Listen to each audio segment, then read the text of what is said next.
ouvir juntas, então, aqui, todo mundo, vamos ouvir, então, aí, a fala de Ciro Gomes, aí a gente volta com a Kelly. Vamos lá. Para cada um de vocês, áudio tá ok. Posso começar? Sim, senhor. Todo mundo ok aí, pessoal da imprensa? A gente vai começar, hein? Bom, mais uma vez eu quero agradecer a todas e a todos, aos jornalistas, especialmente aos profissionais de imprensa, e peço a sua permissão para ler um documento que eu quis formalizar decisões e posicionamentos absolutamente definitivos nessa campanha. A maioria das vezes em que o movimento nacionalista se levanta no Brasil, ele é destruído pelas forças do atraso ou se autodestrói por acordos eleitorais escuros. É um jogo de culpa-desculpa, trágico e repetitivo.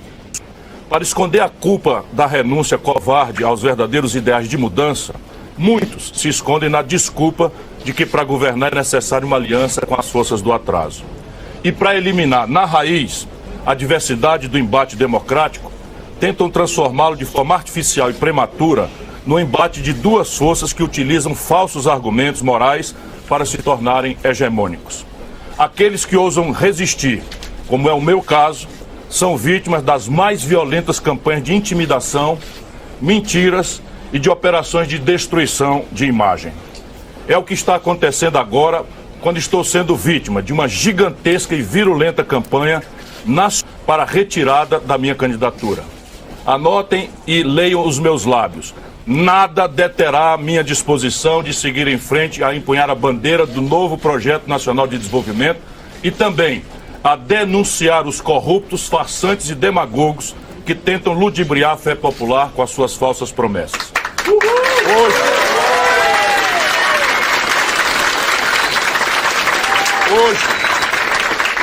Hoje a máscara desta farsa cobre duas faces, que mesmo possuindo certos conteúdos e contornos diferentes, trazem de forma profunda a matriz histórica dos erros que há décadas atrasam o Brasil e escravizam o nosso povo. É essa matriz, escrava de um modo corrupto de governar e de um modelo econômico submisso aos interesses do mercado financeiro, que une Lula e Bolsonaro. Bolsonaro não existiria se não fosse a grave crise econômica e moral dos governos petistas. E Lula não sobreviveria em sua ameaçadora decadência se não fossem os desatinos criminosos de Bolsonaro. Mesmo assim, as máquinas poderosas do lulismo e do bolsonarismo estão conseguindo ludibriar a percepção popular, passando a falsa ideia de que apenas um pode derrotar o outro, e que este passo atrás é o único meio de levar o país adiante. Esse rito suicida tem um incentivo comodista e covarde de setores da mídia e da inteligência, que em uma mistura de cumplicidade, amnésia e medo, perderam a nitidez dos fatos, das causas, dos efeitos e de suas perigosas consequências. Reduziram o debate a um choque vazio e oportunista entre um suposto bem e um suposto mal, enquanto produzem a campanha mais sem propostas e sem projeto da nossa história recente. De forma deliberada, não questionam o fato de o Brasil vir adotando há 30 anos um modelo político baseado no conchavo, na corrupção e no toma lá da cá, e de vir prolongando a vida de um modelo econômico que entrega a riqueza do país para quem já tem muito e que distribui apenas migalhas para quem tem pouco. Em uma das engenharias financeiras mais perversas da história mundial, conseguiram transformar de 2003 a 2021 uma dívida pública de pouco mais de 600 bilhões de reais em uma dívida que ultrapassa hoje 7 trilhões de reais. Mesmo que tenhamos pago nesse mesmo período outros 7 trilhões de reais. Praticamente a cada trilhão que pagamos da dívida, em lugar de diminuir, ela aumentou em mais 1 trilhão. Algo completamente absurdo, ainda mais se lembrarmos que as taxas de juros são definidas pelo próprio governo. Não por acaso, essa trágica engenharia financeira transformou-se em uma pavorosa tragédia social. Por estas e outras razões, o Brasil tem uma das piores concentrações de renda e desigualdades sociais do mundo. Aqui, os 5 mais ricos acumulam uma fortuna equivalente a tudo que os 100 milhões de brasileiros mais pobres possuem. E 5 bancos concentram 85% do mercado, o que lhes permite impor à população os juros mais altos do planeta Terra. Esquecem-se ou fingem esquecer que exatamente por isso, cerca de 40 mil indústrias e mais de 350 mil comércios fecharam as portas do governo Dilma para cá. E que mais de 66 milhões e 600 mil pessoas e 6 milhões de micros, pequenas e médias empresas estão com nome sujo no SPC ou no Serasa. É por conta desse esquecimento deliberado e criminoso que ostentamos tantos outros números que nos causam vergonha e indignação. Somos o segundo maior produtor de alimentos do mundo, porém aqui mais de 33 milhões de brasileiros passam fome. 125 milhões não conseguem fazer as 3 refeições diárias e até carcaças de animais são vendidas como alimento. Somos uma das maiores economias do planeta, mas aqui 55 milhões e 500 mil pessoas vivem só com R$14 ou menos ainda por dia. O desemprego ronda a casa dos 10 milhões. O desalento são 5 milhões, ou seja, pessoas que já desistiram de procurar emprego. E o subemprego, que paga menos do que o mínimo e não garante nenhum direito, torna-se a regra geral e não a exceção. Lula e o PT passaram 14 anos no poder e deixaram o Brasil com os mesmos problemas que encontraram. A prova disso é a rápida evaporação dos efeitos da fugaz benesse que conseguiram produzir, impulsionada por ciclos favoráveis de commodities. Lula continua a repetir que colocou os pobres no orçamento, quando na verdade os contentou com migalhas, deixando-os aonde sempre estiveram, na escravidão da pobreza. Bolsonaro, sua cria maligna, seguiu parte dessa cartilha, aliando-se ao centrão e rendendo-se à corrupção e ao clientelismo. E acrescentou sem dúvida conteúdos gigantescamente mais pavorosos, o desrespeito às instituições e crimes contra a humanidade.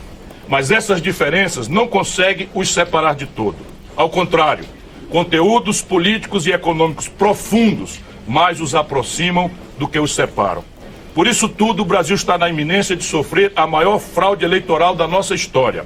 Não a mentirosa fraude das urnas eletrônicas inventada por Bolsonaro, mas a fraude do estelionato eleitoral que sofrerão as vítimas que apertarem nas urnas invioláveis o 13 ou o 22. As urnas são de fato invioláveis, mas a legítima vontade popular está sendo tremendamente violada.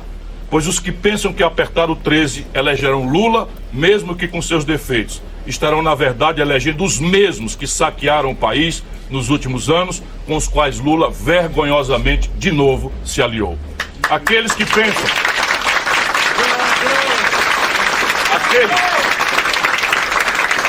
Aqueles que pensam que ao apertar o 22 elegerão Bolsonaro, mesmo que com as suas deformidades, estarão na verdade elegendo a outra parte da corja que saqueou o país em governos anteriores e que pularam agora para o novo barco que disputa com a mesma rota a reta de chegada ao caos. Mas ninguém traz isso para o debate. Agora, na reta final da campanha mais vazia da história, embalam tudo no falso argumento do voto útil. Com essa pregação, querem eliminar a liberdade das pessoas de votarem. No regime de 2 turnos, primeiro no candidato que mais representa seus valores, e, se for o caso, de optarem depois por aqueles que mais se aproximem de suas ideias. Querem privá-las do direito de expressar seus sonhos e de testar a força das suas posições, enriquecendo o debate e fortalecendo a pluralidade de ideias. Querem calar as vozes das dissidências e submetê-las sob o regime do medo e do terror velado a 2 blocos rivais que se escondem no maniqueísmo e no personalismo para disfarçar as profundas e definitivas semelhanças de suas candidaturas. Por mais jogo sujo que pratiquem, eles não me intimidarão. Não fugirei...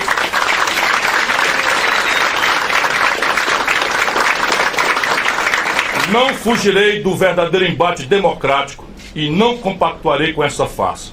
Tenho um compromisso de vida e de morte com a luta por um Brasil melhor e nada me amedrontará nem irá me deter. Minha candidatura está de pé para defender o Brasil em qualquer circunstância e meu nome continua posto como firme e legítima opção para livrar o nosso país de um presente covarde e de um futuro amedrontador.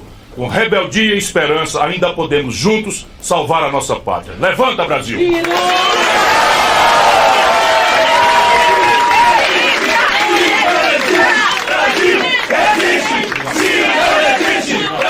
Então, a gente gente ouviu o discurso, né, esse manifesto que Ciro Gomes, né, estava aí uma grande expectativa se ele iria ou não retirar a sua candidatura, e não, ele disse que vai resistir, mantém então em pé a candidatura dele, foi aí, fez duras críticas, né, a Lula, principalmente, falou também de Jair Bolsonaro, mas claro, né, ele tenta aí realmente trazer para o eleitor, né, indeciso, que pende a Lula para o lado dele. Ciro Gomes, então, depois desse manifesto agora que trouxe, mantém sua candidatura, estará aí disputando no próximo domingo, então, a cadeira, a presidência. Ciro Gomes não desiste, como havia aí uma grande pressão, inclusive,